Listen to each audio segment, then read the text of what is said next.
আসসালামু আলাইকুম সবাইকে সবাইকে আবার হচ্ছে জয়েন করার জন্য আমি একটু সময় দিই। সবাই আরেকবার হচ্ছে জয়েন করুক ক্লাসটাতে। আমি চাই না এইবারও সবকিছু নষ্ট হয়ে যাক। ওকে, সবাই আবার একটু মেনশন করে দেই আমরা ফ্রেন্ডদেরকে।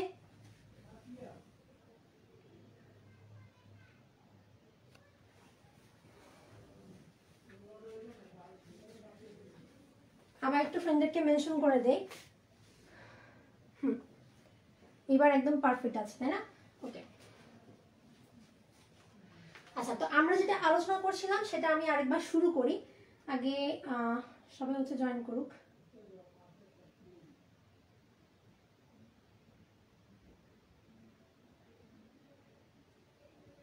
ওকে, আমি শুরু করে দিচ্ছি আমাদের আলোচনাটা। আমি আলোচনা করছিলাম মূলত টি2 ব্যাকটেরিওফাজ নিয়ে আলোচনা করা শুরু করছিলাম, যে এখানে আসলে সবগুলো ভাইরাস কিন্তু সবগুলো ব্যাকটেরিওফাজ কিন্তু লাইটিক চক্র মাধ্যমে তার সংখ্যা বৃদ্ধি করে না।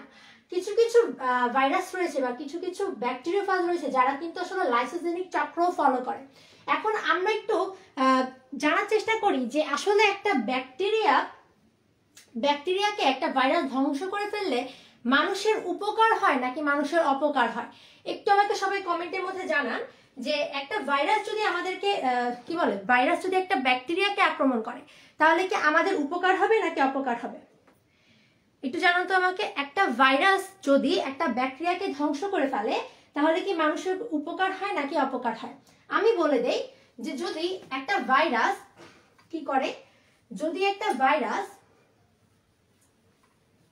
ব্যাকটেরিয়াকে ধ্বংস করে দেয় তাহলে আসলে মানুষের কি হবে? মনে করেন মানুষের দেহের মধ্যে একটা মানব দেহে ব্যাকটেরিয়া আক্রমণ করলে, মানব দেহে যদি আমি সবগুলো কথা লিখে দিচ্ছি যাতে লিখতে নোট করতে সবার ইজি হয়।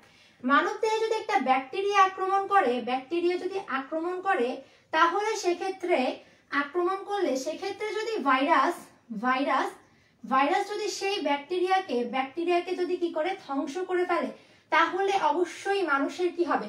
উপকার হবে। তাহলে মানব দেহে ব্যাকটেরিয়া আক্রমণ করলে ভাইরাস যদি ব্যাকটেরিয়াকে ধ্বংস করে ফেলে তাহলে মানুষের উপকারই হবে, কারণ ওই ব্যাকটেরিয়াটা আসলে কি করছিল? মানুষের ক্ষতি করছিল। তখন অ্যাকচুয়ালি ওই ভাইরাসটা কি করবে? ওই ব্যাকটেরিয়াকে ধ্বংস করার জন্য তার মধ্যে যে ক্ষমতাটা আছে সেটাকে কাজে লাগাবে। এখন আমরা সেটা জানতে হবে যে তার মধ্যে বা এই ভাইরাসের মধ্যে বা ব্যাকটেরিওফাজের মধ্যে কি এমন গুণ আছে যে সে ব্যাকটেরিয়াকে ধ্বংস করে ফেলতে পারে। আমাদের মাথায় কি কখনো এই প্রশ্নটা আসে যে আসলে একটা ব্যাকটেরিয়াকে কি করে একটা ভাইরাস ধ্বংস করছে, তার এমন কি ক্ষমতা আছে? আমরা তো বুঝলাম যে একটা ব্যাকটেরিয়ার মধ্যে কি রয়েছে? একটা ব্যাকটেরিয়ার মধ্যে তার নিউক্লিক অ্যাসিড রয়েছে, যেই নিউক্লিক অ্যাসিডের মাধ্যমে মূলত ব্যাকটেরিয়াটা বাঁচতে পারে। ওকে, কি করতে পারে? ব্যাকটেরিয়াটা বাঁচতে পারে। তাহলে একটা ভাইরাস কিভাবে একটা ব্যাকটেরিয়াকে ধ্বংস করতে পারে সেটা জানতে হলে আগে আমাদের জানতে হবে যে কি করে একটা ব্যাকটেরিয়া বাঁচতে পারে। ব্যাকটেরিয়ার মূল অংশ হচ্ছে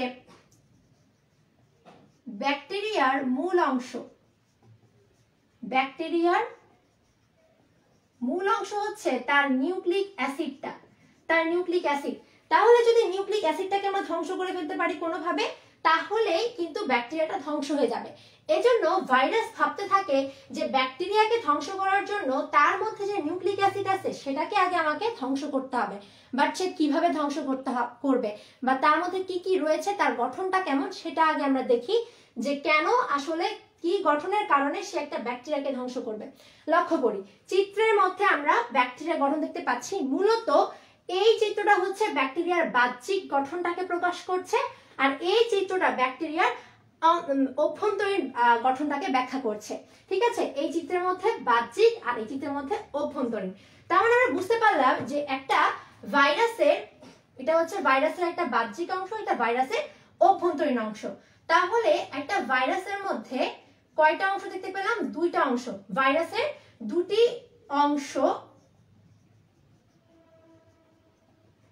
অংশের মধ্যে দুটি অংশ বলতে ভাইরাসের দুইটা সাইটের কথা বলছি। দুটি সাইট, ঠিক আছে, দুটি অংশই বলা যেতে পারে, এক কথায় দুইটি অংশ কথা বলছি। ঠিক আছে, আমি কিন্তু দেহের অঙ্গ কথা বলিনি, অংশ বলেছি। তাহলে দুইটা অংশের মধ্যে একটা হচ্ছে বাহ্যিক অংশ না লিখে দুটি গঠন লিখি। একটা হচ্ছে বাহ্যিক গঠন। এখন আসি ভাইরাসের অঙ্গ কিন্তু দুইটা, একটা হচ্ছে ওর মাথা, একটা হচ্ছে ওর লেজ। এই যে দেখতে পাচ্ছি এই দুটা হচ্ছে ওর কি মাথা,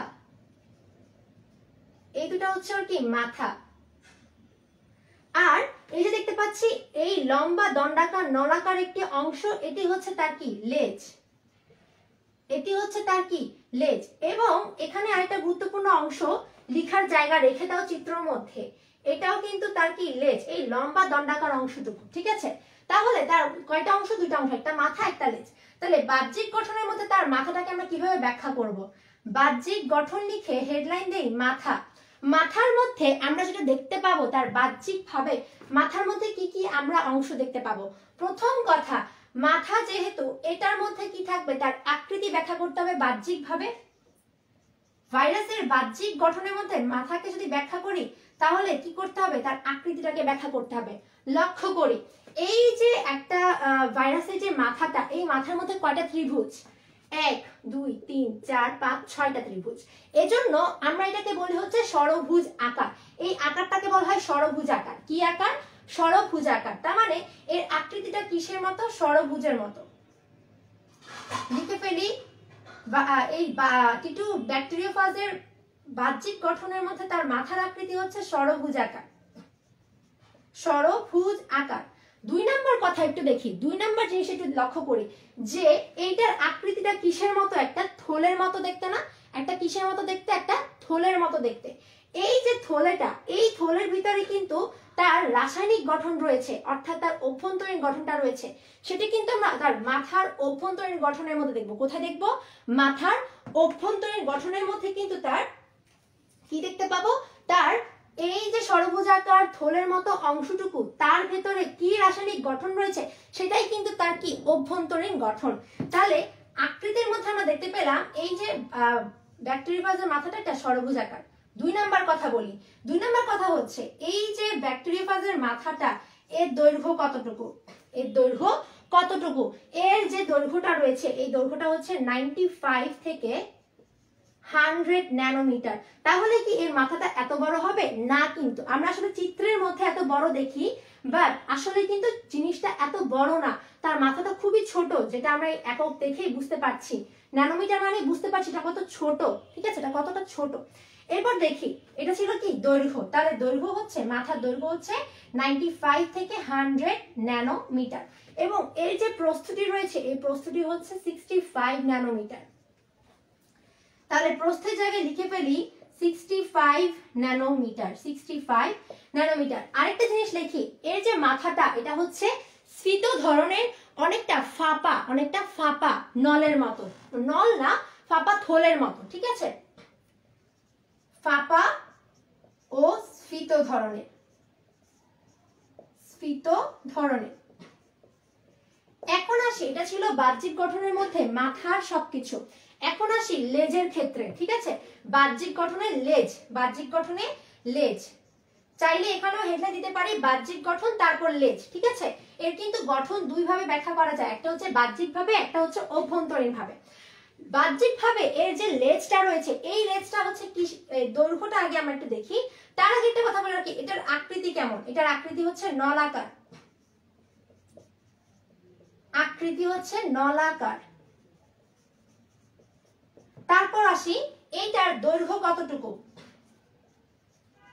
দৈর্ঘ্য, ঠিক আছে, এটার দৈর্ঘ্য কতটুকু? দৈর্ঘ্যটা যদি হিসাব করি তাহলে এর দৈর্ঘ্য হচ্ছে 95 থেকে, এখানে একটু লিখে নেই, 95 থেকে 110 ন্যানোমিটার, ঠিক আছে। তাহলে এটার দৈর্ঘ্য হচ্ছে 95 থেকে 110 ন্যানোমিটার। আচ্ছা, ওকে। এখন আসি এই যে দণ্ডাকার এই অংশটুকু, এই অংশটুকু আর এর যে মাথাটা রয়েছে, এই মাথার বাহ্যিক গঠন শেষ করার পর এর অন্তর গঠনটা নিয়ে একটু আলোচনা করি। এর মধ্যে এমন কি আছে সেটা আমরা একটু রিসার্চ করছি। কি করছি, রিসার্চ করছি এর মধ্যে এমন কি আছে যার মাধ্যমে সে আসলে একটা ব্যাকটেরিয়াকে ধ্বংস করে ফেলতে পারছে। ব্যাকটেরিয়ার মূল অংশ তো কি, তার নিউক্লিক অ্যাসিডটা, তার ডিএনএটা অথবা তার আরএনএটা, ঠিক আছে। তাহলে সেই ডিএনএ কে ধ্বংস করার জন্য ভাইরাসের মধ্যে এমন কি আছে সেটা আমরা একটু দেখছি, ঠিক আছে। বাহ্যিক গঠনে তেমন কিছুই দেখিনি, এবার দেখা যাক অভ্যন্তরীণে কিছু আছে কিনা, ঠিক আছে। এতটুকু সবার কাছে ক্লিয়ার না?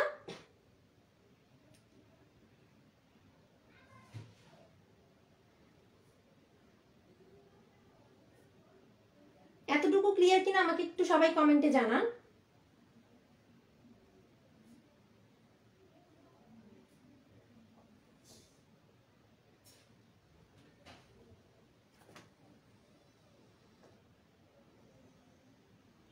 জাকিয়া আফরিন অন্তু, তুমি কোন বই থেকে ইনফরমেশন নিলে, নাকি তুমি ভুলে লিখে ফেলেছো এটা? ঠিক আছে, এটা হচ্ছে কি, হ্যাঁ ঠিক আছে, ওকে। একটা জিনিস আমি বলে রাখি, সেটা হচ্ছে আমি এখানে কি লিখেছি, 95 লিখেছি, তাই না? এটা হবে হচ্ছে 93। আমি সেজন্যই বলছি ও ভুল লিখেছে। এটা হবে হচ্ছে 93 থেকে 100 ন্যানোমিটার, আর এটা হচ্ছে 95 থেকে 110 ন্যানোমিটার। ওকে, ক্লিয়ার বলছে, ভেরি গুড, ক্লিয়ার যেহেতু বলছে। এখন আমরা চলে যাই তার অভ্যন্তরীণ গঠনে এমন কি আছে যার কারণে সে ব্যাকটেরিয়াকে ধ্বংস করতে পারছে। এবার আসি আমরা তার অভ্যন্তরীণ গঠনের ক্ষেত্রে।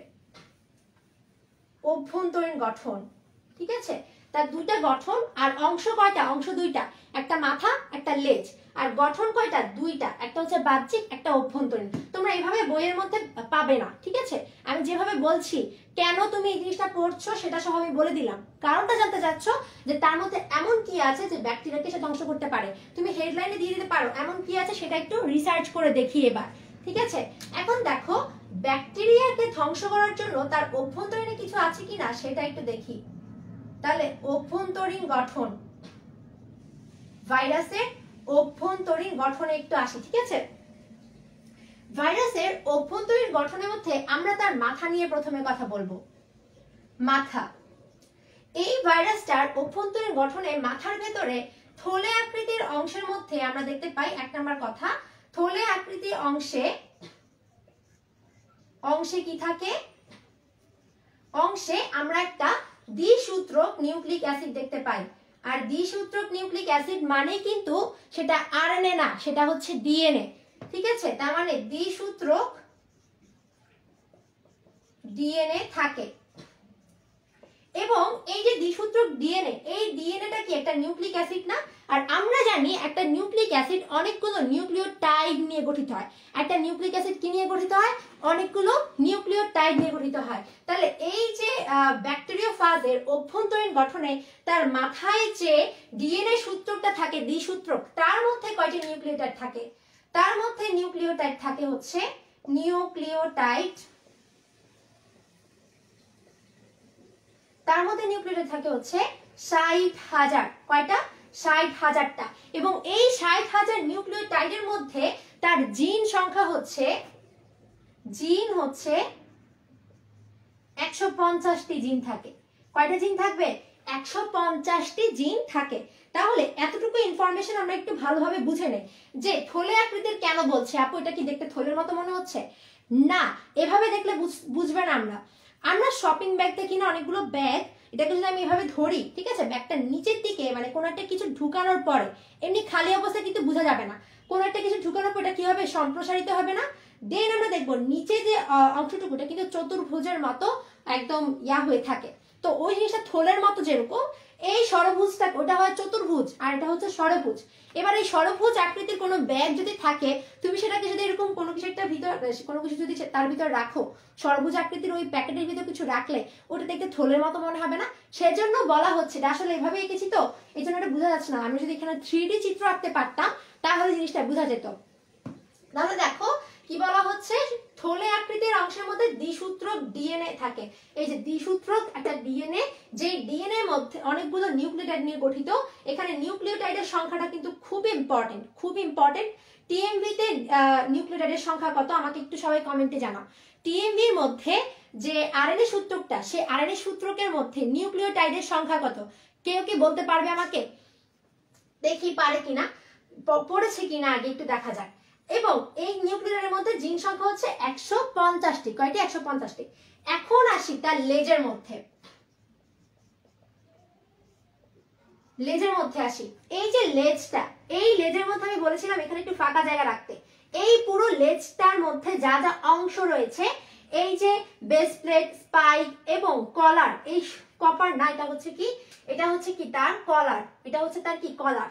এই তিনটা অংশই গঠিত হয় প্রোটিন আবরণী দিয়ে। প্রোটিন আবরণী দিয়ে কি দিয়ে গঠিত হয়? প্রোটিন আবরণী দিয়ে গঠিত হয়। এখন এই যে প্রোটিন আবরণী দিয়ে গঠিত হচ্ছে লেজটা, এইটা হচ্ছে তার অভ্যন্তরীণ গঠন। আর এর আগে আমরা যে অংশগুলো পড়লাম সেটা ছিল তার কি? বাহ্যিক গঠন। বাহ্যিক গঠনের মধ্যে লেজের মধ্যে আরো কিছু অংশ লিখে নেই। বাহ্যিক গঠনে আমার মনে হয় বলা হয়নি। বাহ্যিক গঠনে লেজের মধ্যে জায়গা থাকলে লিখে নেই, জায়গা না থাকলেও কোথাও না কোথাও লিখে নেই, আরো পরে পারলে আরো সুন্দর করে নোটটা করবেন। লিখে নেন যে একটা লেজের মধ্যে, মানে ব্যাকটেরিওফাজের লেজের মধ্যে কয়টা অংশ থাকবে? 3টা অংশ থাকবে। একটা কলার থাকবে এবং এই কলারটা কেমন হবে? এই কলারটা দেখতে চাকতির মতো হবে। আচ্ছা, প্রথমে তার আকারটা না বলে আগে কলারের অবস্থানটা বলি। এর অবস্থান হচ্ছে মূলত, কলারটার অবস্থান হচ্ছে মূলত কোথায়? কলারটার অবস্থান হচ্ছে উপরিভাগে, লেজের উপরিভাগে। এখানে লিখে নেই, লেজের উপরিভাগে। এগুলো কিন্তু এমনি এমনি পড়াচ্ছি না, আমি জাস্ট দেখছি রিসার্চ করে এমন কি আছে যেটা ব্যাকটেরিয়াকে ধ্বংস করতে পারে সেটা বলছি আমি। একদম গুরুত্বপূর্ণ না তা কিন্তু না এটা, ঠিক আছে? এখন আসি তার আকৃতি নিয়ে। কলারের আকৃতি, কলারের আকৃতি হচ্ছে চাকতির মতো দেখতে। কিসের মতো দেখতে? চাকতির মতো। নিচে লেখাগুলো দেখা যায় কিনা আগে সেটা আমি একটু দেখি।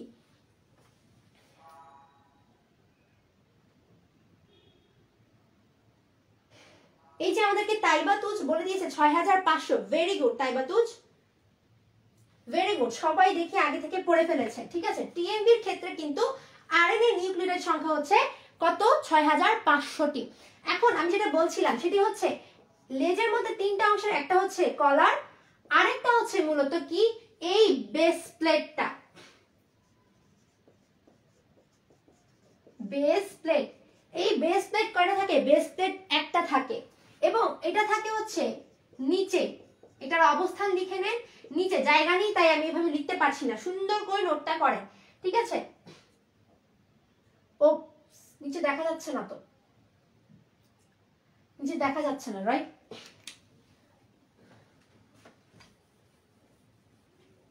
আচ্ছা, আমি মুখে বলে দিচ্ছি, একটু লেখার চেষ্টা করেন। সেটা হচ্ছে এখানেই লিখি আমি, এটা কিন্তু আবার অভ্যন্তরীণের মধ্যে লিখবেন না, বাহ্যিকের মধ্যে লিখে নেন।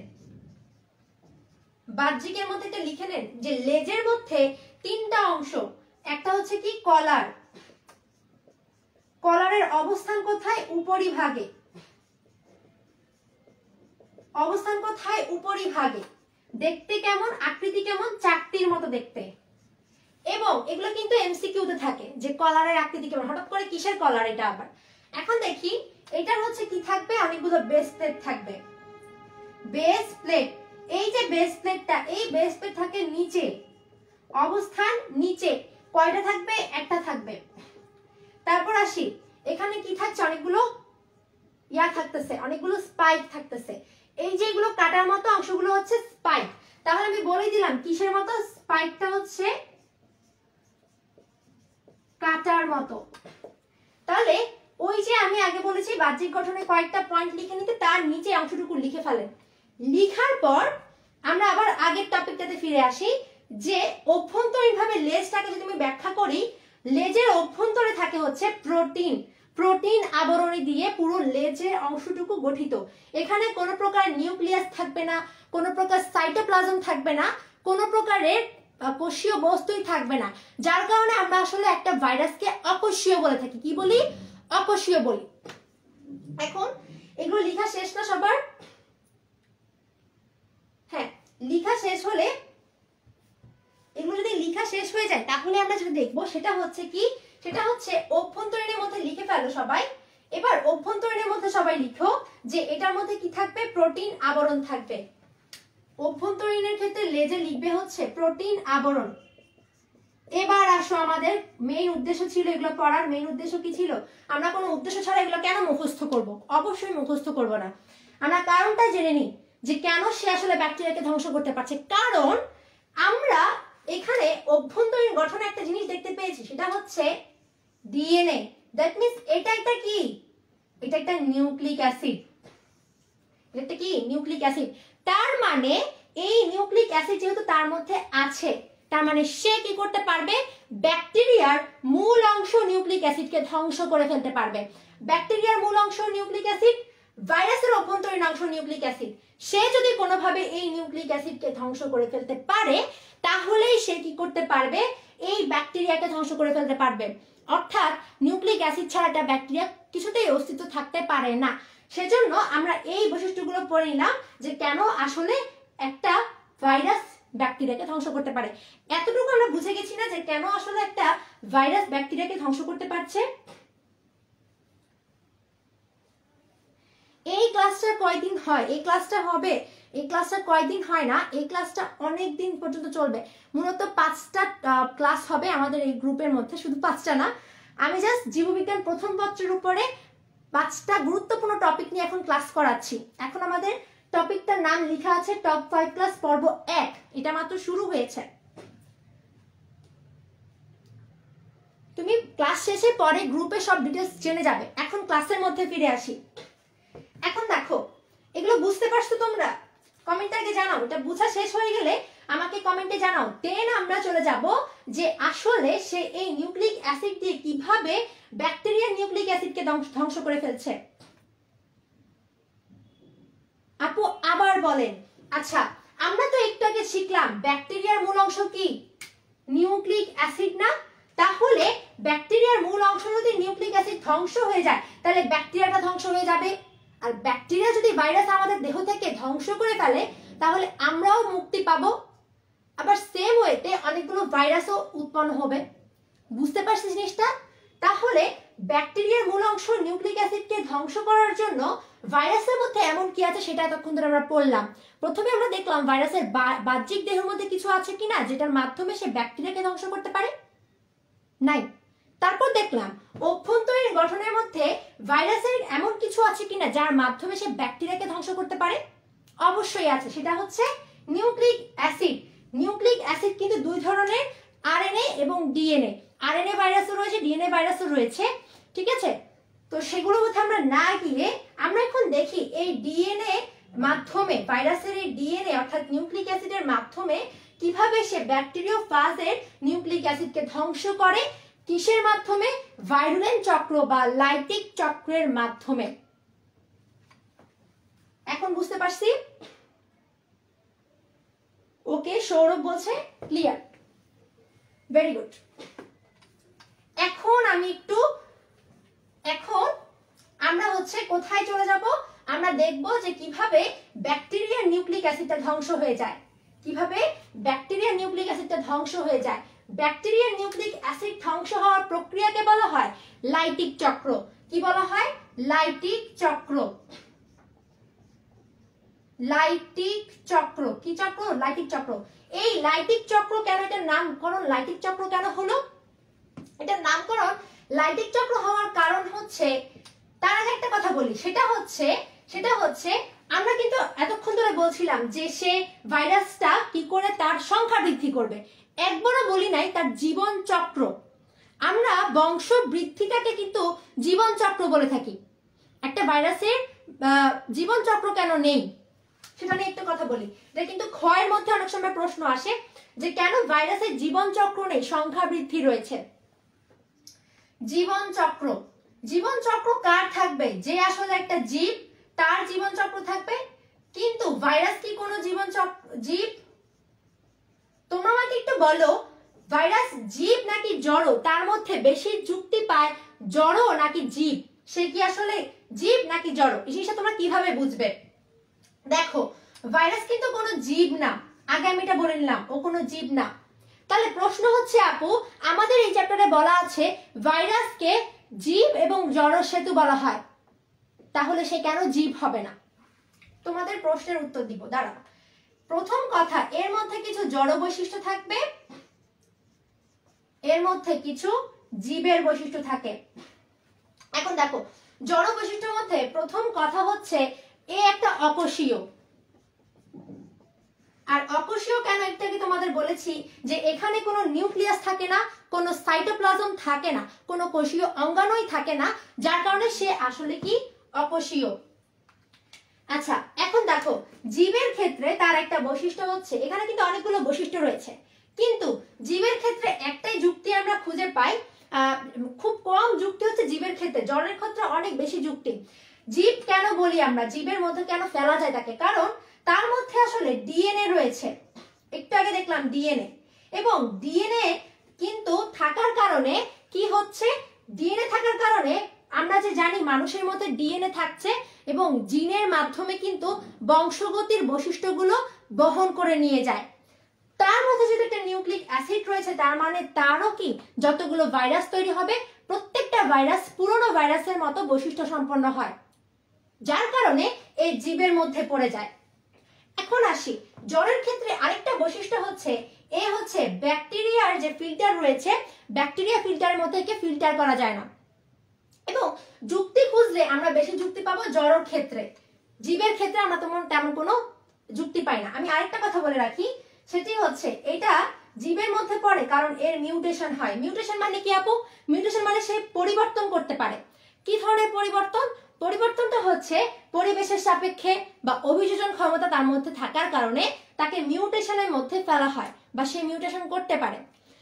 এখন এতটুকুর মধ্যে আমি বুঝে গেলাম জড়ের মধ্যে তার বৈশিষ্ট্য বা জোরটা বেশি, সে যে জড় এই বৈশিষ্ট্যটা অনেক বেশি, যার কারণে আমরা তাকে ডিরেক্টলি বলতে পারছি সে আসলে একটা অকোষীয়,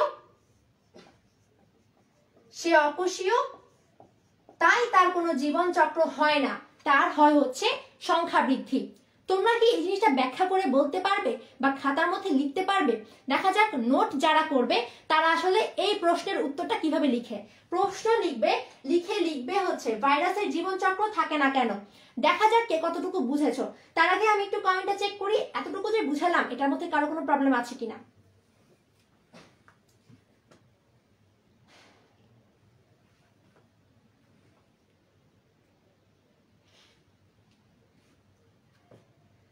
তোমাদের কারো প্রবলেম আছে এতটুকুর মধ্যে?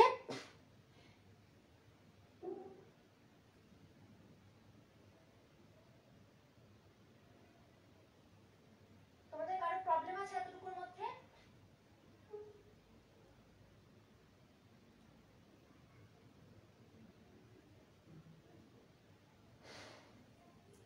এই যে আমাদেরকে হচ্ছে মাহিদ শেখ মাহি বলেছে ভাইরাস ইজ ভাইরাস, মানে ভাইরাস হচ্ছে ভাইরাস, মানে ভাইরাসকে আমরা ডিরেক্টলি জীবের মধ্যেও ফেলতে পারি না, জড়ের মধ্যেও ফেলতে পারি না, তবে তার বংশ মানে তার সংখ্যা বৃদ্ধি হয়, তার কখনো জীবন চক্র হয় না। কারণ সবচাইতে বড় কথা, তাকে জীব হতে হলে কোষ থাকতে হবে, তার মধ্যে তো কোনো কোষের বৈশিষ্ট্যই নেই, বরঞ্চ কোষের মধ্যে যে ডিএনএ থাকে সেটা তার মধ্যে আছে, যার কারণে আমরা আসলে তাকে জীবের মধ্যে ফেলতে পারছি।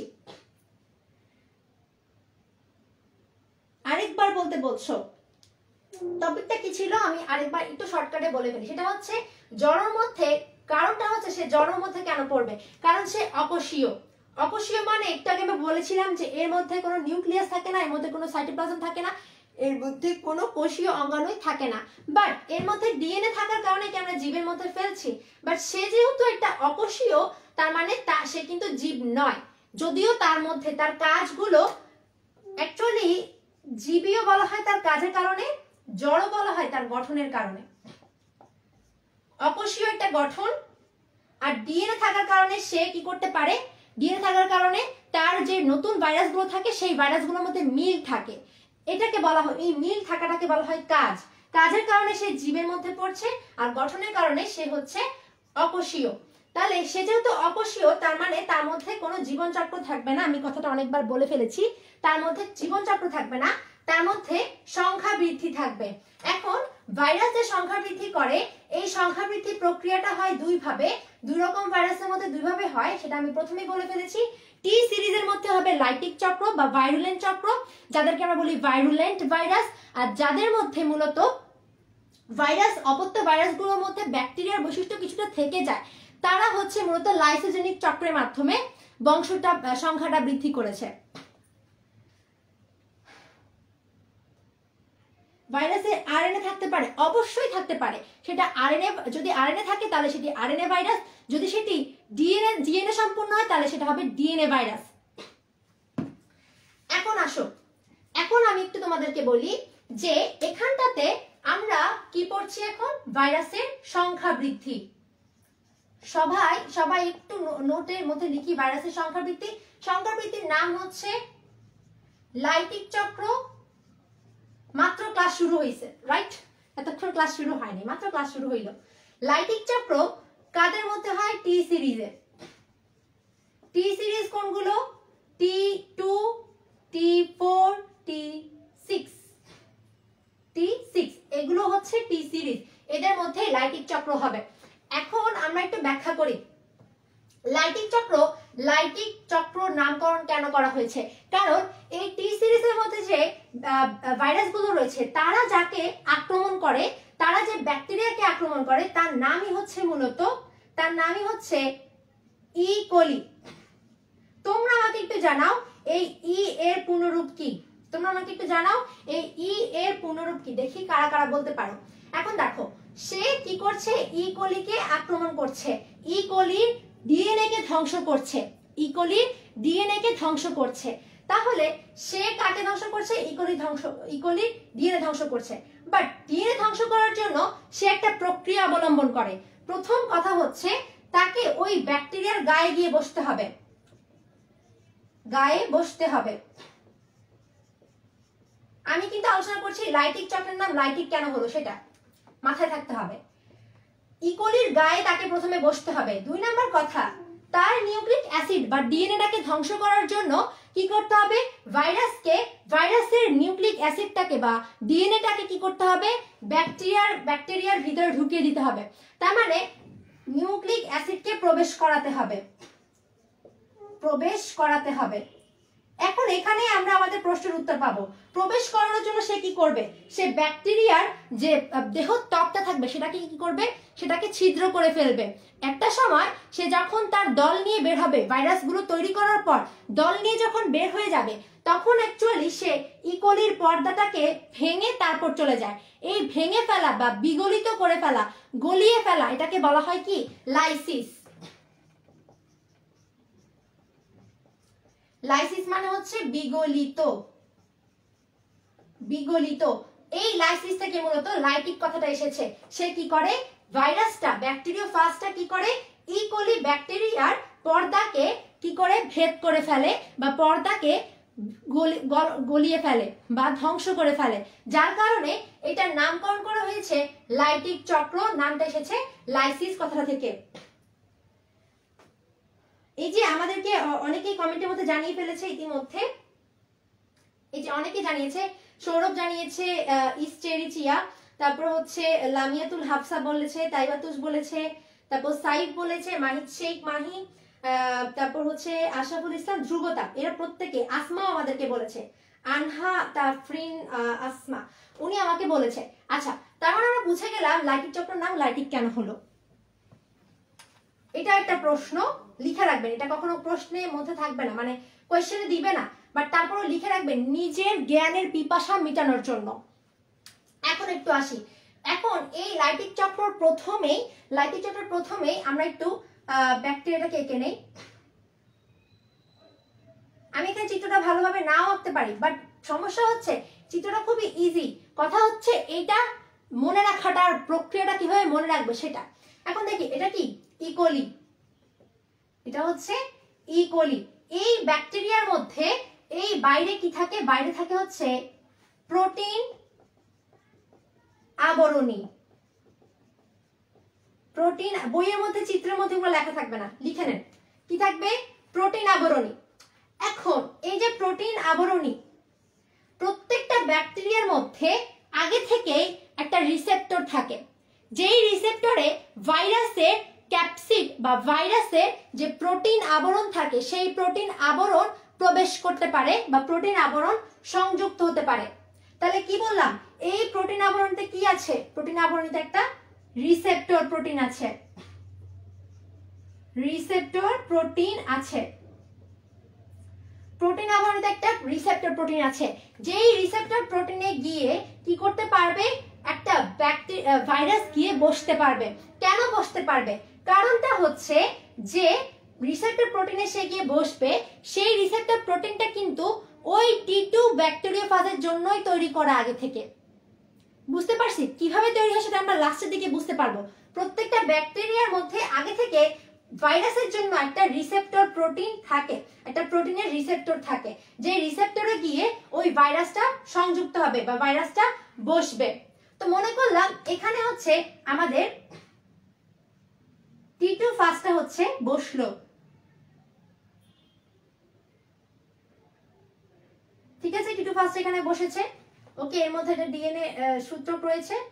আচ্ছা, বসার পর সেকেন্ড স্টেপে সে যেটা করবে, আমি কিন্তু এইভাবে চিত্র আকারে আঁকতে গেলে বোর্ডে জায়গা হবে না, আমি জাস্ট এমনি স্টেপ বাই স্টেপ বলে যাচ্ছি, তোমরা একটু চিত্রটা সেভাবে এঁকে নিবে। ওকে, এখন দেখো তাহলে এই ব্যাকটেরিয়াটা কি করলো, তার এই স্পাইকের মাধ্যমে সে কি করলো, এই ব্যাকটেরিয়ার গায়ের মধ্যে রিসেপ্টর প্রোটিনের মাধ্যমে গিয়ে বসলো। বসার পর সে যেটা করবে সেটা হচ্ছে সে এখানে ছিদ্র করতে থাকবে। কোথায় ছিদ্র করবে, সে এই ব্যাকটেরিয়ার প্রাচীরটাকে ছিদ্র করবে, এই প্রোটিন আবরণীকে ছিদ্র করবে। তাহলে এখানে প্রথম পয়েন্টে লিখে ফেলেন সবাই যে ভাইরাসের, নোট করে ফেলেন, ভাইরাসের ক্যাপসিড বইয়ে লেখা থাকবে। ক্যাপসিড মানে কি, ক্যাপসিড মানে হচ্ছে ভাইরাসের প্রোটিন আবরণী, প্রোটিন আবরণ, ভাইরাসের প্রোটিন আবরণ। ভাইরাসের প্রোটিন আবরণ কি করবে, এই রিসেপ্টরে গিয়ে বসবে। 2 নাম্বার কথা, সে কি করবে, স্পাইকের মাধ্যমে, এগুলো 100% শিওর বইয়ে এভাবে লেখা থাকবে না, আমি যেভাবে বলছি ব্যাখ্যা করে সেভাবে বইয়ে লেখা থাকবে না। স্পাইকের মাধ্যমে ভাইরাসের প্রোটিন আবরণীকে, ব্যাকটেরিয়ার আবরণীকে, স্পাইকের মাধ্যমে ব্যাকটেরিয়ার প্রাচীর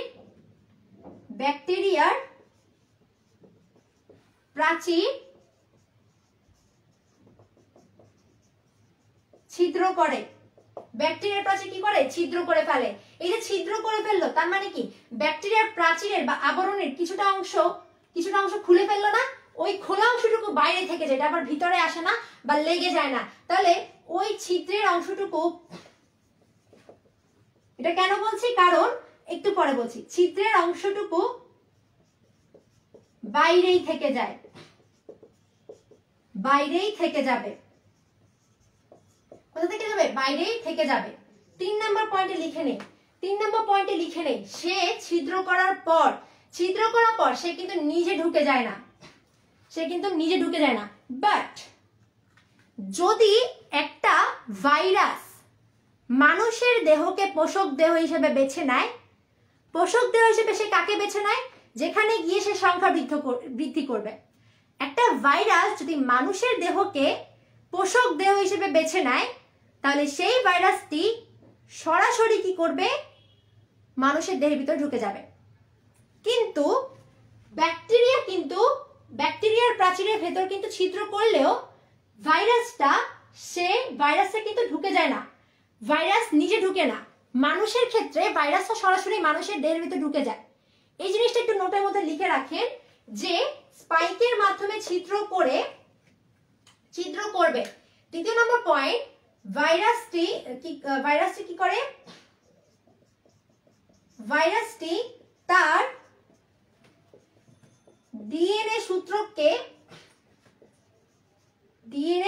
সূত্রককে কি করবে, কোথায় ঢুকাবে, ব্যাকটেরিয়ার দেহে প্রবেশ করাবে।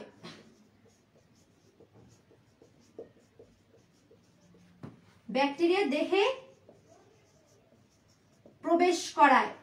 এবং নোটের মধ্যে লিখে রাখেন, যদি মানুষের ক্ষেত্রে হলে পুরো ভাইরাস নিজেই তার দেহের ভিতর ঢুকে যেত। আপু স্পাইক কি, স্পাইক হচ্ছে কাঁটা জাতীয়, যার মাধ্যমে সে কোনো কিছুটাকে ধরে রাখতে পারে, কোনো কিছুটাকে স্টেবল ভাবে ধরে রাখতে পারে। এই যে সে কি করতে পারছে, ব্যাকটেরিয়ার গায়ে শক্ত করে লেগে থাকতে পারছে কিসের মাধ্যমে, এই স্পাইকের মাধ্যমে। আমাদের পায়ের মতোই ভাইরাসের এরকম স্পাইক থাকে যার মাধ্যমে সে সেখানে কি করতে পারে, স্টেবল হতে পারে। বুঝতে পেরেছি আনহা, তাফরিন, আসমা, স্পাইককে নিশ্চয়ই তাইবার তুজ তুমিও বুঝতে পেরেছো। আমাকে মাহি শেখ বলছে ক্লাসের প্রবলেম হচ্ছে, সবার কি প্রবলেম হচ্ছে কিনা। ততক্ষণে একটু এই জায়গাটা বুঝতে পেরেছেন কিনা লিখে ফেলেন, এটা লিখে ফেলেন যে মানুষের ক্ষেত্রে আমি লিখে দেই, মানুষের দেহে সম্পূর্ণ ভাইরাস নিজেই প্রবেশ করে, ভাইরাস নিজে প্রবেশ করে। আরেকটা বিষয় আমি এখানে বলে রাখি, সেটি হচ্ছে সে যখন মানুষের দেহের মধ্যে প্রবেশ করবে তখন সে 6টা স্টেপে মানুষের দেহের মধ্যে হচ্ছে তার সংখ্যা বৃদ্ধি করবে। বাট সে যদি একটা ব্যাকটেরিয়ার দেহের মধ্যে প্রবেশ করে তখন সে 5টা স্টেপ ফলো করে। যখন সে মানুষের দেহের ভিতরে প্রবেশ করলো তখন সে 6টা স্টেপ ফলো করলো, যখন সে ব্যাকটেরিয়ার দেহে প্রবেশ করলো তখন সে 5টা স্টেপ ফলো করলো। 5টা স্টেপের মধ্যে প্রথম স্টেপটা হচ্ছে সে কি করবে, প্রোটিন আবরণে গিয়ে স্টেবল হবে। দ্বিতীয় স্টেপটা হচ্ছে সে তার স্পাইকের মাধ্যমে ব্যাকটেরিয়ার প্রাচীরটা ছিদ্র করে ফেলবে এবং যতটুকু ছিদ্র করবে ওই ছিদ্রর অংশটুকু বাইরেই থেকে যাবে। এবং 3 নাম্বার স্টেপ হচ্ছে কি করা, নিউক্লিক অ্যাসিডটাকে প্রবেশ করিয়ে দেওয়া। এতটুকু লেখার পর লিখে যে মানুষের মধ্যে যদি ভাইরাস প্রবেশ করে তখন সে 6টা স্টেপে সংখ্যা বৃদ্ধি করবে, আর ব্যাকটেরিয়ার ক্ষেত্রে 5টা স্টেপে।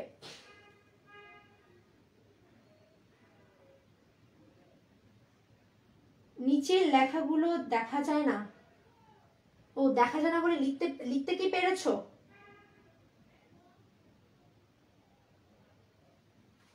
লিখতে পেরেছো? মুখে যে বলেছি লিখতে পেরেছিলে কি? আচ্ছা আবার লিখতে হবে, তাহলে আবার লিখে দিই তোমাদের। আচ্ছা এই অংশটুকু মুছে ফেলে এতক্ষণ এটা লেখা শেষ নিশ্চয়ই। 3 নম্বরে লিখে নাও যে সে কি করবে বলো, এই অংশটুকু আমি মুছে দিলাম। 3 নম্বরে লিখে নাও, 3 নম্বর স্টেপে সে করবে হচ্ছে ভাইরাস নিউক্লিক অ্যাসিডকে, লিখো ভাইরাস নিউক্লিক অ্যাসিডকে ইকোলির দেহে প্রবেশ করায়। ব্র্যাকেটে লিখে নাও, মানুষের দেহে যদি কোনো মানুষের রিসেপ্টর প্রোটিন রিসেপ্টর অংশটুকু যদি ওই ভাইরাসের সাথে ম্যাচ করে যায়, ভাইরাস কখন মানুষের দেহে ঢুকতে পারবে, এটা কি কখনো তোমাদের মাথায় এসছে? তখনই সে ঢুকতে পারবে যখন মানুষের দেহে যে প্রোটিন আবরণী রয়েছে সেখানে ওই ভাইরাসের রিসেপ্টরটা থাকে, তখনই কিন্তু ওই ভাইরাসটা আমাদেরকে আক্রমণ করতে পারবে। যেমনটা এই ইকোলি ভাইরাসের যে টিটুফাস, এ কিন্তু কখনোই মানুষকে আক্রমণ করতে পারবে না। করোনা ভাইরাসের মধ্যে কিন্তু এই ক্ষমতা রয়েছে বলেই সে আমাদের দেহের ভিতরে ঢুকতে পারছে, আমাদের দেহে প্রবেশ করতে পারছে, আমাদের ক্ষতি করতে পারছে। এখন এখানে লিখে ফেলি জিনিসটা যে মানুষের ক্ষেত্রে ভাইরাসটা সম্পূর্ণ ঢুকে যায় এবং যেটা করবে এবং সে 6টা ধাপে পুরো প্রক্রিয়াটা অর্থাৎ সংখ্যা বৃদ্ধি প্রক্রিয়াটাকে সম্পন্ন করবে। 4 নম্বর পয়েন্ট আমরা লিখে নেই যে যখন সে কি করলো, তার ডিএনএ কে প্রবেশ করালো। ফার্স্ট ডিএনএ বইয়ের মধ্যে লেখা থাকবে ফার্স্ট ডিএনএ কেন? কারণ এটার নাম হচ্ছে ব্যাকটেরিওফাজ, আর ফাজ মানে হচ্ছে ভক্ষণকারী ডিএনএ মানে যে ডিএনএটা কি করবে, ভক্ষণ করতে পারে বা ধ্বংসকারী ডিএনএ। ফার্স্ট ডিএনএ বাংলাতে লিখে রাখতে পারেন ধ্বংসকারী ডিএনএ।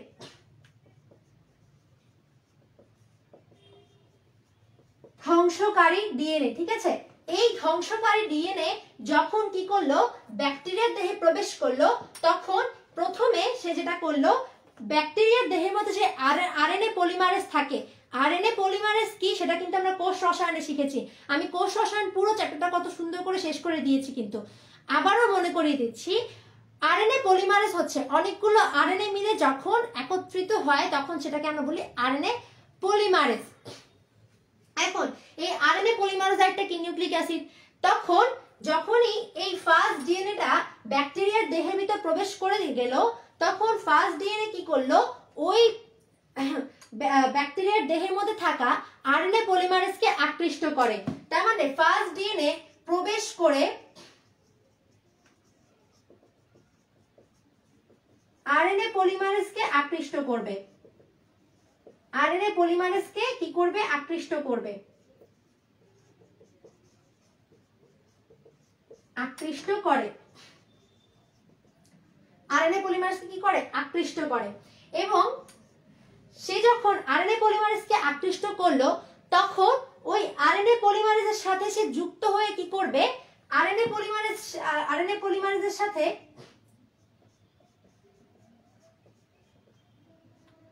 আরএনএ পলিমারেজে যুক্ত হয়ে সে তৈরি করবে কি, সে তৈরি করবে হচ্ছে মূলত এমআরএনএ। আর আমরা খুব ভালো করে জানি এই যে এমআরএনএ তৈরি হয়ে গেল, এই এমআরএনএ তৈরি হওয়ার প্রক্রিয়াটাকে আমরা কি বলি, অনুলিপন বলি। কি বলি, অনুলিপন বলি। অর্থাৎ সে অনুলিপন না, সরি প্রতিলিপন, অনুলিপন না প্রতিলিপন, কি বলি আমরা, প্রতিলিপন বলি। তার মানে কি হলো, এমআরএনএ তৈরি হলো কিসের মাধ্যমে, ডিএনএ যখন আরএনএ পলিমারেজকে আকৃষ্ট করলো, তখন এই আরএনএ ডিএনএ সাথে মিলিত হয়ে এমআরএনএ তৈরি করে। আর আমরা জানি ট্রান্সলেশনের মাধ্যমে, কিসের মাধ্যমে, ট্রান্সলেশনের মাধ্যমে, একটা হচ্ছে রেপ্লিকেশন মানে অনুলিপন, একটা হচ্ছে ট্রান্সক্রিপশন মানে হচ্ছে প্রতিলিপন। সেই প্রতিলিপনের মাধ্যমে এমআরএনএ তৈরি হলো। এখন এই এমআরএনএ তৈরি হওয়ার পর এই এমআরএনএ কোথায় যাবে, ট্রান্সলেশনে যাবে। ট্রান্সলেশনে গিয়ে সে কি করবে, এই এমআরএনএ কি তৈরি করবে, প্রোটিন তৈরি করবে।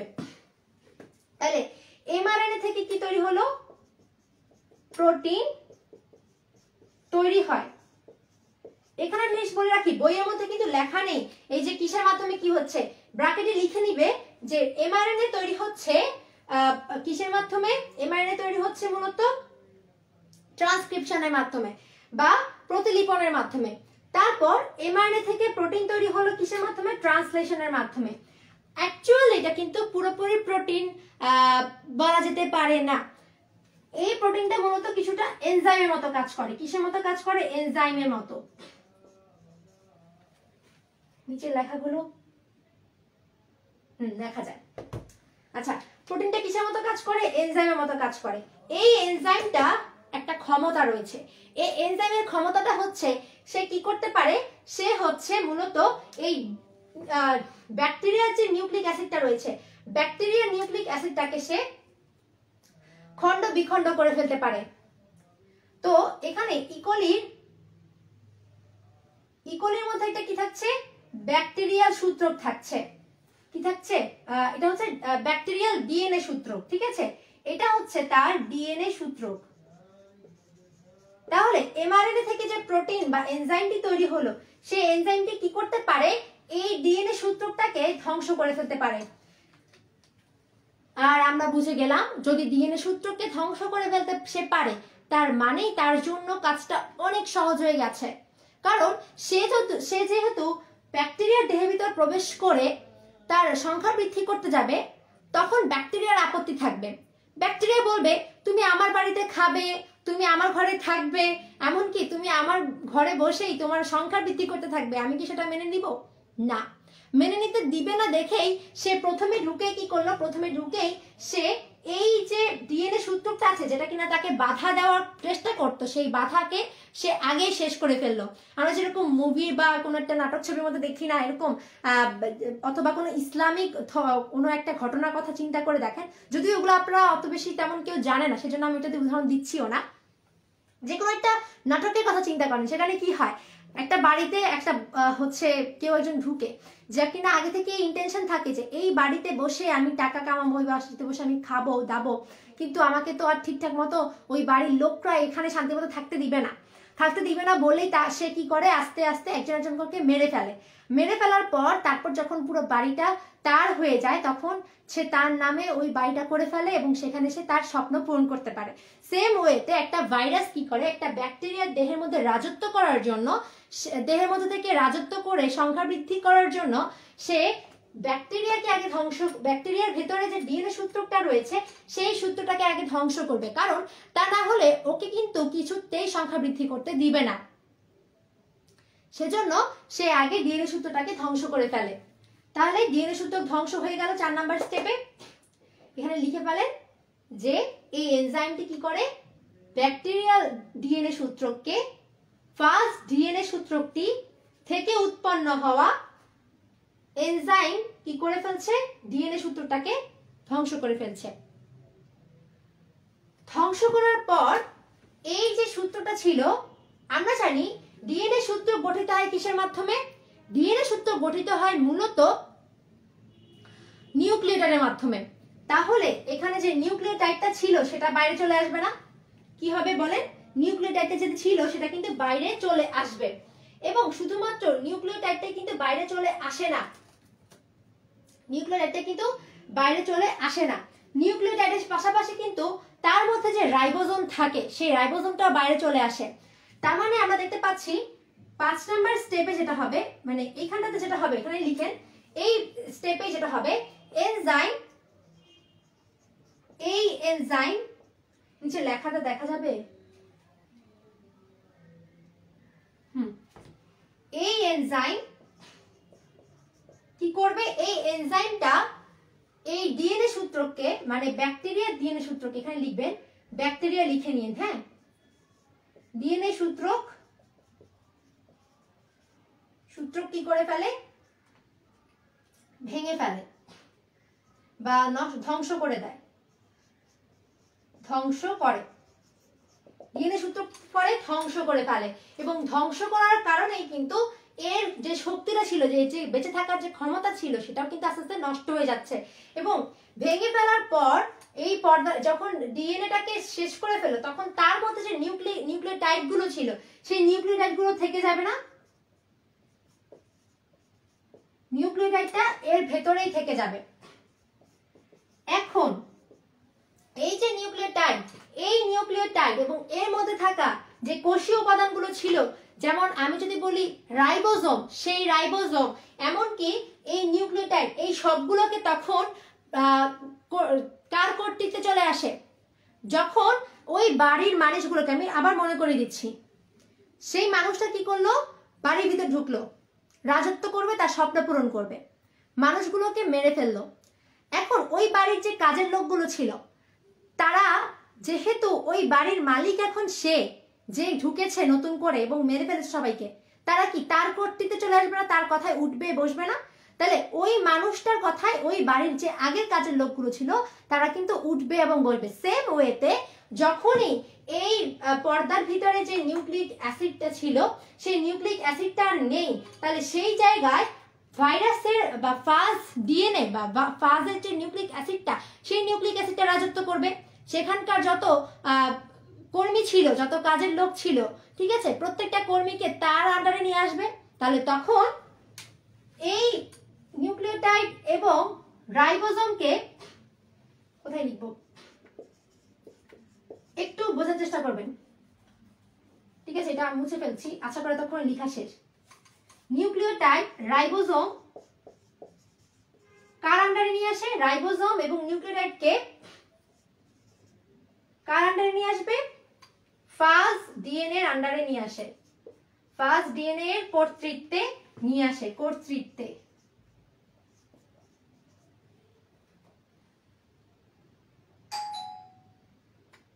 আচ্ছা লিখেন যে ফার্স্ট ডিএনএ এর কর্তৃত্বে নিয়ে আসে, ফার্স্ট ডিএনএ এর কর্তৃত্বে নিয়ে আসে। এবং সে যেটা করবে, আমি সেটা পরে বলছি, একটু পরে বলছি, তার আগে এতটুকু নোট করে ফেলেন সবাই।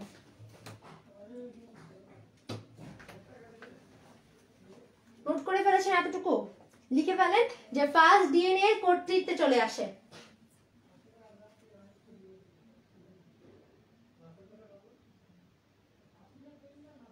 ওই দেখ এখানে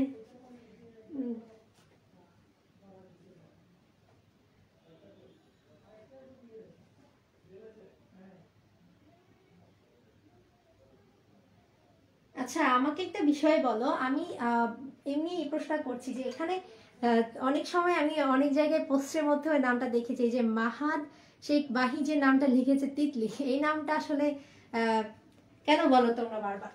আচ্ছা যাই হোক, ক্লাসের মাঝখানে একটু মজা করলে, হ্যাঁ হয়তোবা আমি যে গল্প বলেছি সেই গল্প আছে হয়তো এই মেয়ের কোনো মিল তোমরা পেয়েছো, সেজন্য বলেছো।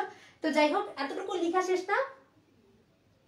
ভাইরাসের যে ডিএনএ তার কর্তৃত্বে নিয়ে আসে, হ্যাঁ হ্যাঁ হ্যাঁ হ্যাঁ, তার কর্তৃত্বে নিয়ে চলে আসে, অর্থাৎ সে ওই নিউক্লিওটাইড এবং রাইবোজোমের মাধ্যমে এখন সে তার বংশ সংখ্যা বৃদ্ধি করতে থাকবে। সেজন্য সে আগে কি করে ফেললো, এই নিউক্লিক অ্যাসিডকে ধ্বংস করে ফেললো। ডান। আচ্ছা এখন এরপরে আমরা লিখি 4 নম্বর স্টেপ এখনো শেষ হয়নি, কিন্তু 4 নম্বর স্টেপটা এখনো শেষ হয়নি। আচ্ছা এগুলো আমি মুছে আমি একটা কাজ করি, আমি একটু আগে এই কাজটা করলে ভালো হতো, এতবার মুছা রাখতো না। আচ্ছা এখন দেখি, আমরা কিন্তু টপিকটা এখানে লেখাই আছে, সমস্যা নেই। এখন আমি যেটা বলছিলাম সেটা হচ্ছে, তাহলে ব্যাকটেরিয়ার দেহের মধ্যে এখন কি আছে, নিউক্লিক অ্যাসিড আছে, রাইবোজোম আছে, আরো কত কোষীয় অঙ্গাণু আছে। এখন এই যে কি করবে, এই ফাজের যে নিউক্লিক অ্যাসিডটা, এটা হচ্ছে ফাজের নিউক্লিক অ্যাসিড, ফাজের নিউক্লিক অ্যাসিড, ফাজের নিউক্লিক অ্যাসিড। এখন এই ফাজের নিউক্লিক অ্যাসিড কি করবে, এইগুলোকে কাজে লাগিয়ে সে কি করতে পারবে, সে তার ডিএনএ প্রতিলিপন করা শুরু করবে। কি করবে, তার ডিএনএ প্রতিলিপন করা শুরু করবে। এবং এখানে সে কি করবে, ডিএনএ প্রতিলিপন না, সে এখানে যেটা করবে সে হচ্ছে এই যে নিউক্লিক অ্যাসিড আর এই যে রাইবোজোম, এদের মাধ্যমে তার নিউক্লিক অ্যাসিডের সংখ্যা বাড়াতে থাকবে। তার কি করতে থাকবে, নিউক্লিক অ্যাসিডের সংখ্যা বাড়াতে থাকবে। তাহলে এখানে লিখে নেই, সে ওই নিউক্লিক অ্যাসিড ও রাইবোজোমের মাধ্যমে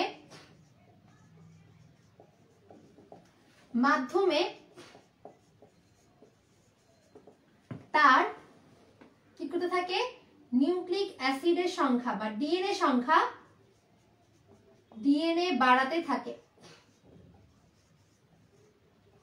ডিএনএ বাড়াতে থাকে। আচ্ছা এটা নিউক্লিক অ্যাসিড দাও, এটা ছিল nucleotide, sorry sorry sorry sorry, এটা হচ্ছে নিউক্লিওটাইড, এনটিডি লিখলাম, এটা হচ্ছে নিউক্লিওটাইড, এটা হচ্ছে কি নিউক্লিওটাইড টাইড।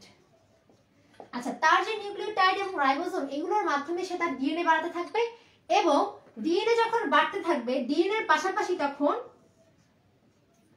কোর প্রোটিনও বাড়বে। এখন প্রশ্ন হচ্ছে কোর প্রোটিন কি, এর কোর প্রোটিন কি করতে পারে, এই কোর প্রোটিনের মাধ্যমে হচ্ছে একটা ভাইরাসের বিভিন্ন অঙ্গাণু তৈরি হতে পারে, বা এই কোর প্রোটিন কি করবে, একে একে ভাইরাসের মাথার একটা পর্দা তৈরি করবে, মাথার পর্দা।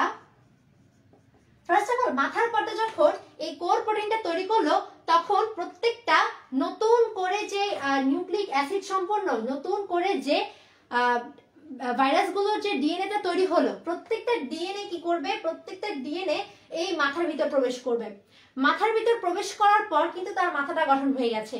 এরকম করে কোর প্রোটিনের মাধ্যমে তার মাথা, লেজ, যখন অনেকগুলো ডিএনএ প্রবেশ করে গেল না, অনেকগুলো ভাইরাসের মাথা তৈরি হয়ে গেল, এবং সেম ওয়েতে অনেকগুলো ভাইরাসের লেজ তৈরি হবে, অনেকগুলো ভাইরাসের স্পাইক তৈরি হবে।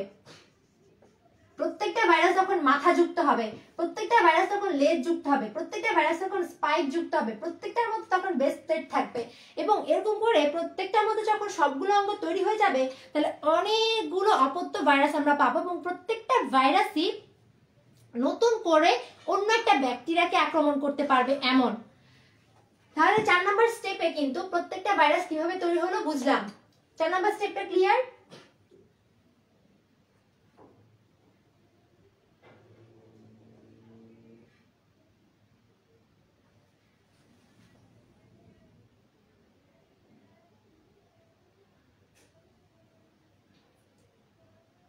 হ্যাঁ, অ্যাটেনশন ইন দিস ক্লাস। এতটুকু ক্লিয়ার না সবার কাছে? এখন আমরা 5 নাম্বার স্টেপে যাই। ভাইরাস তো অনেকগুলো তৈরি হয়ে গেল, এখন তারা কি করবে? এখন ব্যাকটেরিয়া থেকে বের হতে হবে না? ব্যাকটেরিয়া থেকে বের হওয়ার জন্য তখনই সে আসলে বিগলন প্রক্রিয়াটা সম্পন্ন করে। এজন্যই তার নাম হচ্ছে, চক্রের নাম লাইটিক চক্র। বিগলন মানে লাইসিস, লাইসিস মানে লাইটিক চক্র। আচ্ছা, তাহলে সে সর্বশেষ প্রক্রিয়া কি করবে, সে হচ্ছে বেরিয়ে আসবে। যেহেতু সে বেরিয়ে আসবে, বেরিয়ে আসার জন্য সে কি করবে, ব্যাকটেরিয়ার মানে ইকোলির পর্দা বিদীর্ণ করবে, বা হ্যাঁ বিদীর্ণ করেই লিখি আমরা, বিদীর্ণ করে, এবং প্রত্যেকটা ভাইরাস তখন বেরিয়ে আসে।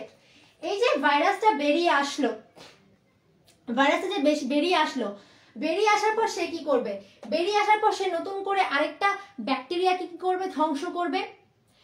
ব্যাকটেরিয়াটা কি করতে পারবে, ধ্বংস করতে পারবে। অর্থাৎ যতগুলো ইকোলি থেকে পর্দা বিদীর্ণ করার পর যতগুলো ভাইরাস তৈরি হবে, প্রত্যেকটা ভাইরাসই তার পুরনো ভাইরাসের বৈশিষ্ট্য সম্পন্ন হবে।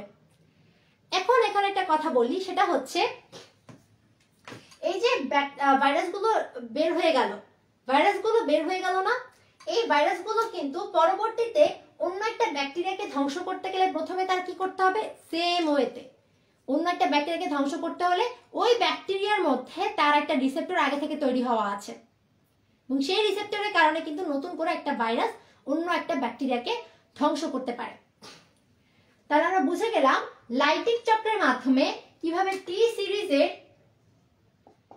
সিরিজের যারা থাকে, কিভাবে টি সিরিজের ভাইরাসগুলো সংখ্যা বৃদ্ধি করতে পারে, অর্থাৎ T2, T4, T6। এখন এবার আমরা আলোচনা করব ল্যামডা যে ফাজগুলো রয়েছে, ল্যামডা ফাজ, কোলিফাজ, P1 ফাজ, এরা কিভাবে তাদের সংখ্যা বৃদ্ধি করে। এরা সংখ্যা বৃদ্ধি করবে হচ্ছে লাইসোজেনিক প্রক্রিয়ার মাধ্যমে। লাইসোজেনিক প্রক্রিয়াটা প্রায় সেম, বাট এখানে একটু ডিফারেন্ট ঘটনা রয়েছে। এটা হয় 5 ধাপে, ওইটা হয় 2 ধাপে। লাইটিক চক্র সবার কাছে ক্লিয়ার না?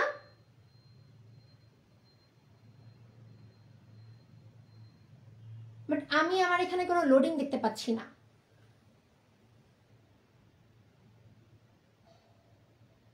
আমি একদম ক্লিয়ার দেখতে পাচ্ছি।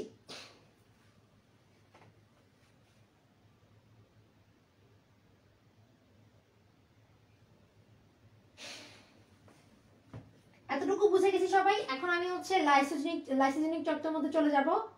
জি আপু ক্লিয়ার, ওকে, ক্লিয়ার ক্লিয়ার ক্লিয়ার, ওকে। তাহলে আমরা এখন কোথায় যাব, লাইসোজেনিক চক্রের মধ্যে চলে যাব। আর যারা এখনো পর্যন্ত মানে ধৈর্য হারিয়ে ফেলেছি ক্লাসের ডিউরেশন দেখে, যে সেই কখন ক্লাস শুরু হয়েছে, তাদের জন্য আমি বলবো ধৈর্য ধরে ক্লাসগুলো করি। এগুলো সবগুলো তো ফ্রি, এমন তো না টাকা দিয়ে পড়তে হচ্ছে, তাই না? তো যেহেতু এগুলো ফ্রি, এমন কিন্তু হচ্ছে না যে এই ক্লাসগুলো একদম বাজে হচ্ছে, ফ্রি ক্লাস বলে এরকম সেরকম, এরকমটা হচ্ছে কি না আমাকে একটু কমেন্টে জানাও, যে এটা আসলে কি ফ্রি ক্লাসের যেরকম মানুষ মনে করছে যে ফ্রি ক্লাস ভালোভাবে পড়াবে না মনে হয়। আমি কিন্তু একটু ডিটেলসে আলোচনা করছি, ওকে? সো সেই চিন্তা ভাবনা করার কোনো মানেই হয় না। এখন আমরা চলে যাই টি সিরিজের বাইরে যারা রয়েছে, অর্থাৎ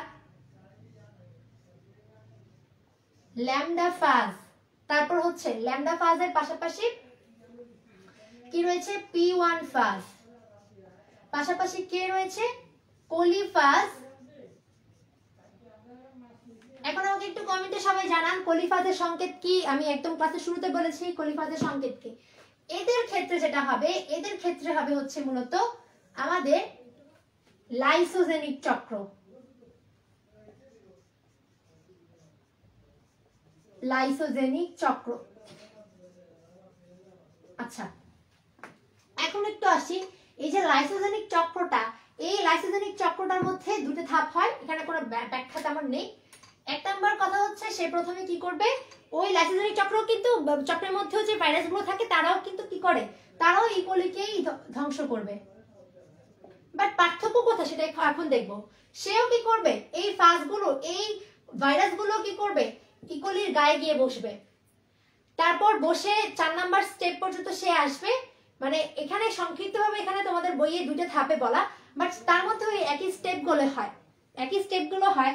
কিন্তু 4 নাম্বার যে ধাপগুলো রয়েছে, 1 নাম্বার 2 নাম্বার 3 নাম্বার সেম লিখে নিবা। 4 নাম্বার স্টেপে গিয়ে যেটা হবে, 4 নাম্বার স্টেপে গিয়ে আমরা বলেছি না যে আসলে ওই ডিএনএ যে সূত্রটা রয়েছে, ফাজের ডিএনএ সূত্রক ওইখানে ঢুকে কি করে, ফাজের ডিএনএ সূত্রক লাইটিক চক্রের ক্ষেত্রে ফাজের ডিএনএ সূত্রকটা কি করেছিল, ব্যাকটেরিয়াল ডিএনএ সূত্রটাকে ধ্বংস করেছিল। বাট এখানে ও কিন্তু ধ্বংস করে না, এখানে ফাজ ডিএনএ সূত্রক ব্যাকটেরিয়াল ডিএনএ সূত্রককে ধ্বংস করে না, ধ্বংস করে না। তাহলে কি করে, করে না, তাহলে কি করে, তাহলে সে যেটা করবে সেটা হচ্ছে এই ডিএনএ সূত্রটা কি করবে, বলবে ব্যাকটেরিয়াল ডিএনএ সূত্রকে বলবে হচ্ছে যে তোমার সাথে আমি বন্ধুত্ব করতে চাই। তখন এই ডিএনএ সূত্রকটা বন্ধুত্ব করার কথা বলার পর সে হচ্ছে কি করলো, ওই ডিএনএ সূত্রককে গিয়ে যখন কথাটা বললো তখন সে যেটা করলো, প্রথমে গিয়েই মানে বলে না যে ছুরি মারে, পেছন থেকে ছুরি না মারে এই ভাইরাস কি করে সামনে থেকে ছুরি মারা শুরু করে। অর্থাৎ সে যেটা করে, সে তার মধ্যে থাকা নিউক্লিয়াস এনজাইমের মাধ্যমে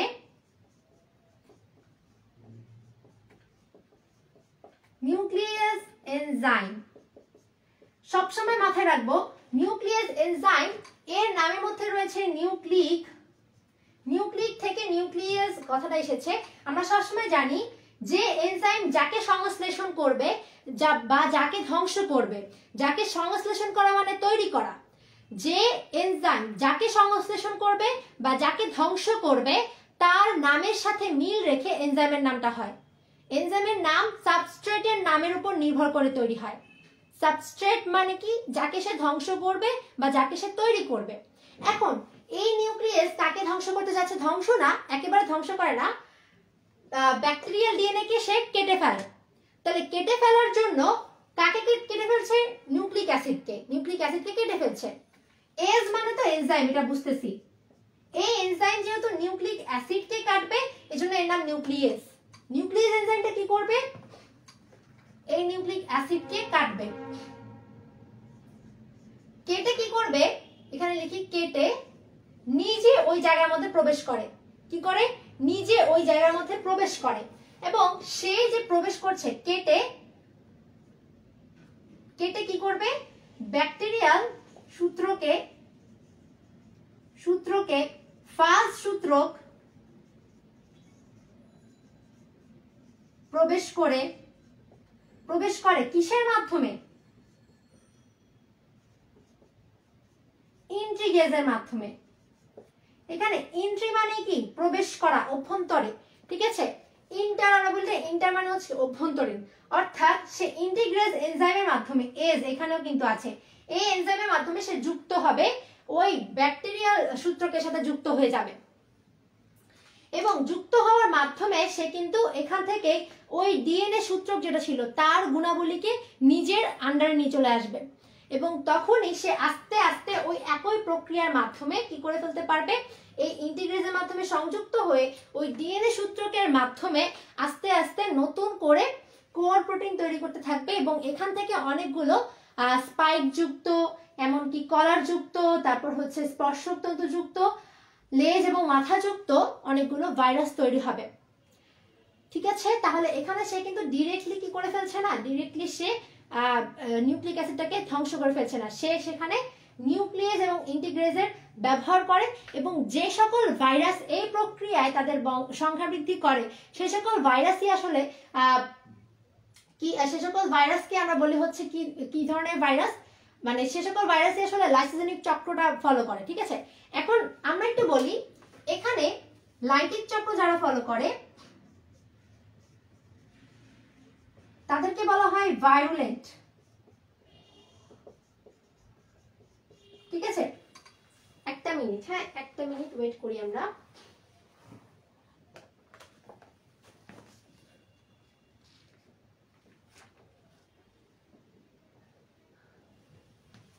আচ্ছা ওকে, যারা লাইটিক চক্র ফলো করে তাদেরকে বলা হয় ভায়োলেন্ট, কি বলা হয়, তাদেরকে বলা হয় হচ্ছে ভায়োলেন্ট। এখন যারা হচ্ছে লাইসোজেনিক চক্র ফলো করে, যারা লাইসোজেনিক চক্র ফলো করে তাদেরকে বলা হয় টেম্পোরেট।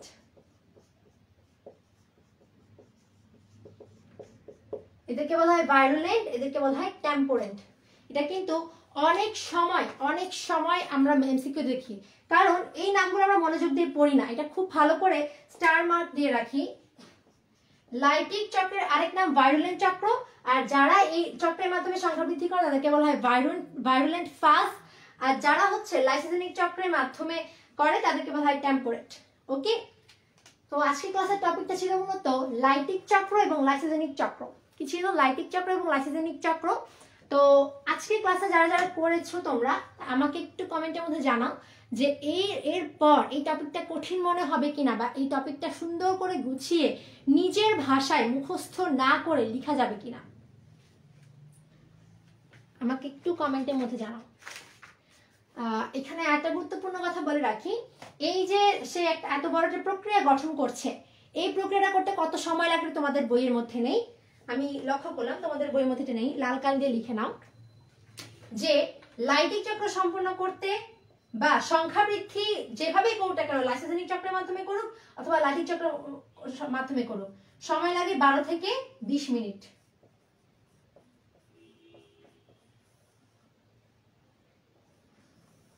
লিখে নাও, 12 থেকে 20 মিনিট সময় লাগে।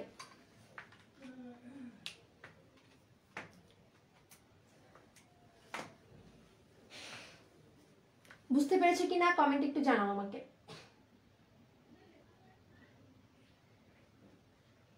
শেষেরটা আরেকবার বুঝতে বলছে। শেষেরটা কি ছিল? শেষেরটা ছিল হচ্ছে যে মূলত যখন সে ওই নিউক্লিয়াসের মাধ্যমে, কি বললাম, নিউক্লিয়াসের মাধ্যমে, নিউক্লিয়াস হচ্ছে নিউক্লিক অ্যাসিডকে ভেঙে ফেলার কি, নিউক্লিক অ্যাসিডকে ভেঙে ফেলার একটা এনজাইম। যে এনজাইমটা কি করবে, যে এনজাইমটা হচ্ছে নিউক্লিক অ্যাসিডকে ভেঙে ফেলবে, যে এনজাইমটা কি করবে, নিউক্লিক অ্যাসিডকে ভেঙে ফেলবে। এবং এই যে নিউক্লিক অ্যাসিডকে ভেঙে ফেলছে, মানে কেটে ফেলছে, ভেঙে ফেলে না অ্যাকচুয়ালি, কেটে ফেলছে, সেই এনজাইমটা কেটে ফেলছে কাকে, নিউক্লিক অ্যাসিডকে। নিউক্লিক অ্যাসিডকে কেটে ফেলার পর এই ব্যাকটেরিয়া সূত্রকের মধ্যে ফাজ যে সূত্রটা রয়েছে সেই ফাজ সূত্রটা প্রবেশ করে। এখন এখানে একটা কথা বলে রাখি, সেটা হচ্ছে এখানে একটা গুরুত্বপূর্ণ কথা আমি বলে রাখি তোমাদেরকে, সেটা হচ্ছে যে ডিএনএ সূত্রকটা ব্যাকটেরিয়া সূত্রকের মধ্যে যুক্ত হয়ে যায় ইন্টিগ্রেজের মাধ্যমে, সেই ডিএনএ সূত্রকে বলা হয়, লিখে নাও, যেই ডিএনএ সূত্রকটি ব্যাকটেরিয়া সূত্রকে ইন্টিগ্রেজের মাধ্যমে যুক্ত হয় সেই ডিএনএ সূত্রকে প্রোফাজ বলে। কি বলে? প্রোফাজ বলে। তাহলে বুঝা গেছে? আর হ্যাঁ, যেটা বলছিলাম সেটা হচ্ছে যুক্ত হওয়ার পর সে কি করবে, যুক্ত হওয়ার পর সে কি করবে, সে যেটা করবে তখন ব্যাকটেরিয়াল ডিএনএ এর অনুরূপ, মানে ব্যাকটেরিয়াল ডিএনএ এর মধ্যে যতগুলো কি নিউক্লিক অ্যাসিডগুলো যখন যুক্ত হতে থাকবে তখন ওই ব্যাকটেরিয়াল ডিএনএ অনুরূপ আরো অনেকগুলো তৈরি হবে। সে প্রতিলিপন প্রক্রিয়ার মাধ্যমে, সে রেপ্লিকেশনের মাধ্যমে অনেকগুলো ডিএনএ সূত্র তৈরি করে ফেলবে ওই একই রকম ধরনের। এখন সে যুক্ত হয়েছে কিসে? ব্যাকটেরিয়ার ডিএনএ সূত্রকের মধ্যে না? তাহলে ব্যাকটেরিয়ার ডিএনএ সূত্রকের মধ্যে সে যখন যুক্ত হলো তখন আসলে পুরোপুরি ভাইরাসের ধর্ম সে অবলম্বন করে না, কিছুটা বৈশিষ্ট্য ব্যাকটেরিয়ারও থেকে যায়। এটাই হচ্ছে লাইসোজেনিক এবং লাইটিক চক্রের মধ্যে পার্থক্য। আর লাস্টে আমি আরো একটা কথা বলেছি, লাইটিক চক্রকে বলা হয় ভাইরুলেন্ট চক্র। যে সকল ভাইরাস লাইটিক চক্রের মাধ্যমে সংখ্যা বৃদ্ধি করে তাদেরকে বলা হয় ভাইরুলেন্ট ফাজ, আর যারা লাইসোজেনিক চক্রের মাধ্যমে সংখ্যা বৃদ্ধি করে তাদেরকে বলা হয় টেম্পোরেট। এখন বুঝে গেছে? বুঝতে পেরেছি? Very good. আর সবাই হচ্ছে নোট করবেন। আমি যদি দেখি যে না সবাই হচ্ছে খুব ভালোভাবে রেসপন্স করছে না, বা যারা ক্লাস করছে তারা অন্তত পক্ষে ঠিকঠাক মতো ক্লাসগুলো করুক। আমি চাচ্ছি না যে আমার এখানে আমি যতদূর দেখলাম এখানে কিন্তু 11 বা 12-র উপরে কিন্তু স্টুডেন্ট ছিল না। সো আমি আশা করছি না অনেক স্টুডেন্ট হোক, যারা থাকছে তারা ঠিকঠাক মতো শিখুক এবং সুন্দর করে নোটটা করে সাবমিট করুক, এটাই আমার আশা। সো প্রত্যেকেই ক্লাসটা করার পর কোনো প্রবলেম আছে কিনা জানাবেন এবং ক্লাসটার ফিডব্যাক আমাদের গ্রুপের মধ্যে দিবেন। মানে অবশ্যই ক্লাসটা সম্পর্কে একটু জানাবেন পোস্ট করে যে ক্লাসটা কেমন ছিল, ক্লাসটা করে কতটুকু উপকৃত হতে পেরেছি, প্রত্যেকেই পোস্ট করে আমাকে জানাবে, ঠিক আছে? মেসেঞ্জার জানালে কিন্তু আমি কখনোই সেটা জানবো না। ওকে, সো আমাকে হচ্ছে আমাদের গ্রুপে পোস্ট করে জানাতে পারো ক্লাসটা কেমন ছিল, এবং পাশাপাশি ক্লাসটার নোট তৈরি করে সাবমিট করে দিবে। আমি প্রত্যেকের নোট দেখে নিব। আর অবশ্যই জানা আছে এই 5টা ক্লাস হওয়ার পর একটা পরীক্ষা হবে, যে পরীক্ষায় যে প্রথম হতে পারবে তার জন্য একটা পুরস্কার তো অবশ্যই থাকছে। সো সেই পর্যন্ত সবাই হচ্ছে ভালো থাকবে, সুস্থ থাকবে, এবং পরবর্তী ক্লাসে আমন্ত্রণ জানিয়ে আজকে ক্লাসটি এখানেই শেষ করছি। আল্লাহ হাফেজ সবাইকে, আসসালামু আলাইকুম।